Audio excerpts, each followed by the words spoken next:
Good afternoon. I'm Caleb Giddings, and you're listening to Firearms Industry News. On today's episode of Firearms Industry News, we're going to be talking about stopping power. Now, unfortunately, I don't have a guest to bring on this week. I was traveling for work last week, and that made it a little bit difficult to do a 1.5 hour podcast interview. But that's okay, because instead of having a guest, I'm going to have the collective knowledge of the FBI talking about stopping power in handguns.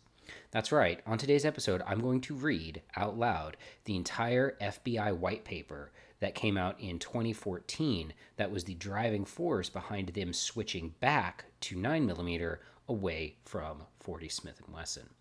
I'll also upload a link to this white paper in the show notes so that if you have questions, if there's something you want to reference, you can go back and reference it.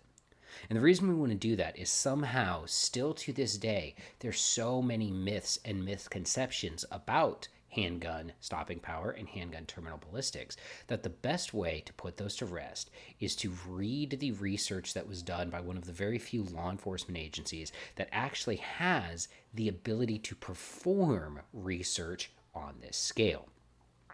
If you like the podcast, please consider supporting us on Patreon at patreon.com/gunnutsmedia. And make sure to subscribe on iTunes, Spotify, Alexa, and all of the other various podcast services out there. If you're watching on Facebook, please share. And if you're watching on YouTube, go ahead and subscribe and hit that old little thumbs up button. All right, and now here we go with the FBI 9mm white paper. We start. Executive Summary of Justification for Law Enforcement Partners. I messed up that first line. It says partners. So let's try that again, guys. Executive Summary of Justification for Law Enforcement Partners. This is all bulleted out, so I'll let you know when we're not on bullets anymore. Caliber debates have existed in law enforcement for decades. Most of what is, quote, common knowledge with ammunition and its effects on the human target are rooted in myth and folklore. Projectiles are what ultimately wound our adversaries, and the projectile needs to be the basis for the discussion of what caliber is best. In all the major law enforcement calibers, there exist projectiles which have a high likelihood of failing law enforcement officers in a shooting incident, and there are projectiles which have a high incident likelihood of succeeding for LEOs in a shooting incident. Handgun stopping power is simply a myth. The single most important factor in effectively wounding a human target is to have penetration to a scientifically valid depth. LEOs miss 70 to 80% of shots fired during shooting incidents. Contemporary projectiles since 2007 have dramatically increased the terminal effectiveness of many premium line law enforcement projectiles, emphasis on 9mm Luger. 9mm Luger now offers select projectiles which are, under identical testing conditions, outperforming most of the premium line of 40 Smith & Wesson and 45 ACP projectiles tested by the FBI. 9mm Luger offers higher magazine capacities, less recoil, lower cost, both in ammunition and wear on the weapons, and higher functional reliability rates in FBI weapons. The majority of FBI shooters are both faster in shot strings fired and more accurate when shooting a 9mm Luger versus shooting a 40 Smith & Wesson in similar-sized weapons. There is little to no noticeable difference in the wound tracks between premium line law enforcement projectiles from 9mm Luger through the 45 Auto. Given contemporary bullet construction, LEOs can field, with proper bullet selection, 9mm Lugers with all the terminal performance potential of any other law enforcement pistol caliber, with none of the disadvantages present with the larger calibers. All right, so that's the end of the bullets. That was the executive summary section. So now we're going to move on to justification for law enforcement partners. And this is all paragraph format now. Rarely in law enforcement does a topic stir more passionate debate than the choice of handgun caliber made by a law enforcement organization. Many voice their opinions by repeating the old adage, bigger is better, while others have heard of this one time where a smaller caliber failed and a larger caliber would have performed much better. Some even subscribe to the belief that a caliber exists which will provide a one-shot stop. It has been stated, decisions on ammunition selection are particularly difficult because many of the pertinent issues related to handguns and ammunition are firmly rooted in myth and folklore. This still holds true today as it did when originally stated 20 years ago. Caliber, when considered alone, brings about a unique set of factors to consider, such as magazine capacity for a given weapon size, ammunition availability, felt recoil, weight, and cost. What is rarely discussed, but more relevant to the caliber debate, is what projectile is being considered for use and its terminal performance potential. One should never debate on a gun make or caliber alone. The projectile is what wounds, and ultimately this is where the debate discussion should focus. In each of the three most common law enforcement handgun calibers, 9mm Luger, 40 Smith & Wesson, and 45 Auto, there are projectiles which have a high likelihood of failing law enforcement officers, and in each of these three calibers, there are projectiles which have a high likelihood of succeeding for law enforcement officers during a shooting incident.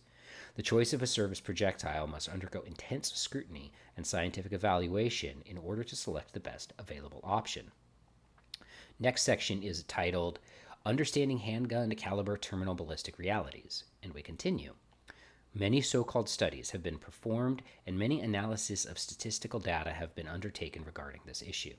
Studies simply involving shooting deaths are irrelevant since the goal of law enforcement is to stop a threat during a deadly force encounter as quickly as possible.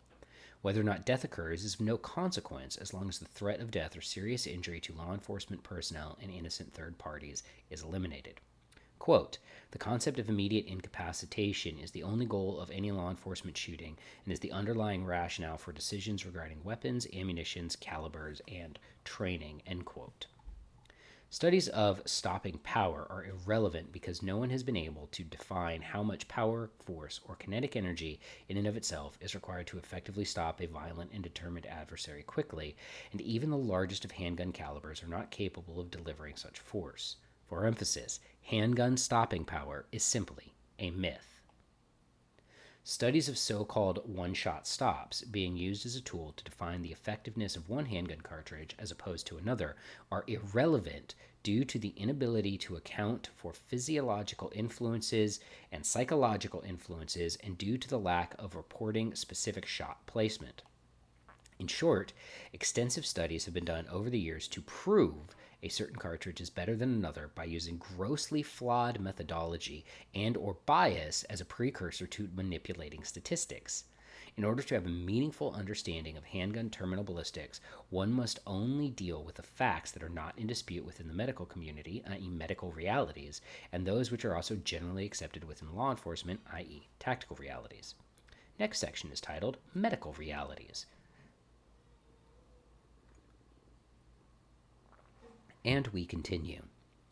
Shots to the central nervous system, CNS, at the level of the cervical spine, neck, or above are the only means to reliably cause immediate incapacitation. That sentence is so good I'm going to read it again.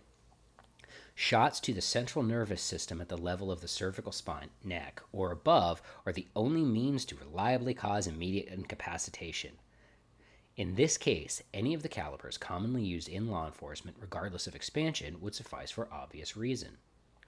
Other than shots to the CNS, the most reliable means for effecting rapid incapacitation is by placing shots to large vital organs, thus causing rapid blood loss.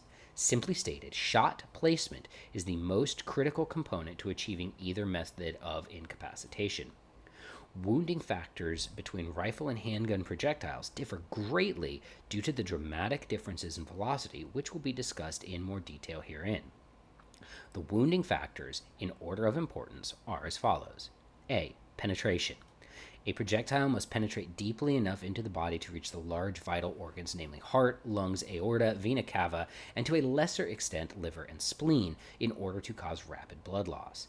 It has long been established by expert medical professionals experienced in evaluating gunshot wounds that this equates to a range of penetration of 12 to 18 inches, depending on the size of the individual and the angle of the bullet path, e.g. through arm, shoulder, etc. With modern, properly designed, expanding handgun bullets, this objective is realized, albeit more consistently with some law enforcement projectiles than others. B. Permanent cavity. The extent to which a projectile expands determines the diameter of the permanent cavity, which, simply put, is the tissue which is in direct contact with the projectile and is therefore destroyed. Coupled with the distance of the path of the projectile penetration, the total permanent cavity is realized. Due to the elastic nature of most human tissue and the low velocity of handgun projectiles relative to rifle projectiles, it has long been established by medical professionals experienced in evaluating gunshot wounds that damage along the wound path visible at autopsy or during surgery cannot be distinguished between the common handgun calibers used in law enforcement. That is to say, an operating room surgeon or medical examiner cannot distinguish the difference between wounds caused by 35 to 45 caliber projectiles. C. Temporary cavity. The temporary cavity is caused by tissue being stretched away from the permanent cavity. If the temporary cavity is produced rapidly enough in elastic tissues, the tensile strength of the tissue can be exceeded, resulting in the tearing of this tissue. This effect is seen with high-velocity projectiles, such as in rifle calibers, but is not seen with handgun calibers. Just to repeat that, going off the book again, temporary cavity is not seen with handgun calibers. For the temporary cavity of most handgun projectiles to have an effect in wounding, the velocity of the projectile needs to exceed approximately 2,000 feet per second. At the lower velocities of handgun rounds, the temporary cavity is not produced with sufficient velocity to have any wounding effects. Therefore, any difference in temporary cavity noted between handgun calibers is irrelevant. Quote, in order to cause significant injuries to a structure, a pistol bullet must strike the structure directly, end quote. And that is from DeMeo Gunshot Wounds, published in 1987. D. Fragmentation. Fragmentation can be defined as projectile pieces or secondary fragments of bone which are impelled outward from the permanent cavity and may sever muscle tissues, blood vessels, etc., apart from the permanent cavity. Fragmentation does not reliably occur in soft tissue handgun wounds due to the low velocities of handgun bullets. When fragmentation does occur, fragments are usually found within 1 centimeter, 0.39 inches, of the permanent cavity. Due to the fact that most modern premium law enforcement ammunition now commonly uses bonded projectiles with a copper jacket bonded to lead core, the likelihood of fragmentation is very low. For these reasons, wounding effects secondary to any handgun caliber bullet fragmentation are considered inconsequential. Next section is titled Psychology. Any discussion of stopping armed adversaries with a handgun has to include the psychological state of the adversary. Psychological factors are probably the most important relative to achieving rapid incapacitation from a gunshot wound to the torso. First and foremost, the psychological effects of being shot can never be counted on to stop an individual from continuing conscious voluntary action. Those who do not stop commonly do so because those who do stop commonly do so because they decide to, not because they have to. The effects of pain are often delayed due to survival patterns secondary to fight or flight reactions within the body, drug or alcohol influences, and in the case of extreme anger or aggression, pain may simply be ignored.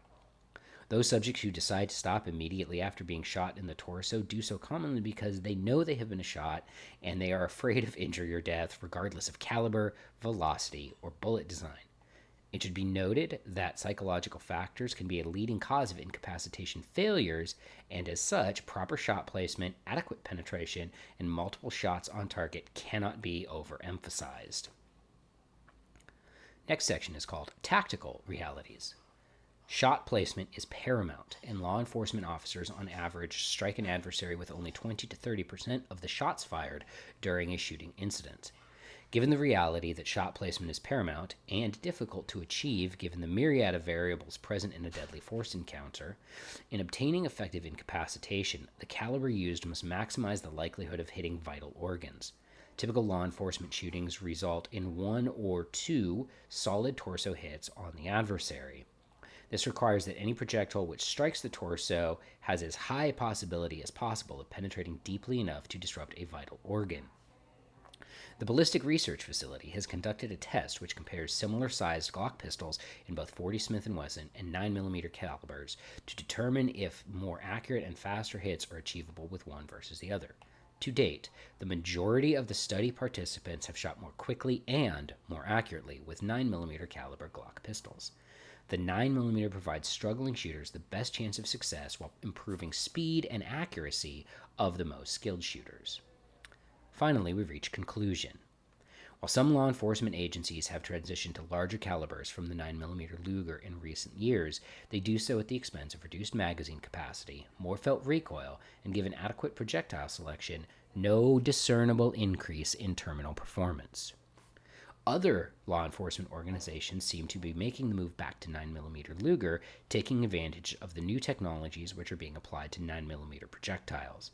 These organizations are providing their armed personnel the best chance of surviving a deadly force encounter, since they can expect faster and more accurate shot strings, higher magazine capacities in similar sized weapons, and all of the terminal performance which can be expected from any law enforcement caliber projectile. Given the above realities, and the fact that numerous ammunition manufacturers now make 9mm Luger service ammunition with outstanding premium line law enforcement projectiles, the move to 9mm Luger can now be viewed as a decided advantage for our armed law enforcement personnel. And that wraps up the FBI's white paper on handgun terminal ballistics.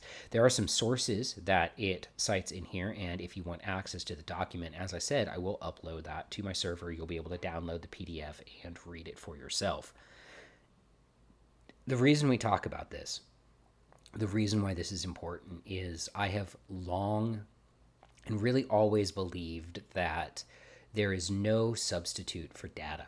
I once wrote a blog post a long time ago that your feelings are a liar and you can't trust them. And that was based around the idea that people said this gun feels good in my hand and stuff like that. But that sentiment is true. Your feelings are a liar and you can't trust them. The only thing that you can trust is data, is research in actual performance, which is why this paper is important, because it was put together by people who actually did the research, the freaking FBI.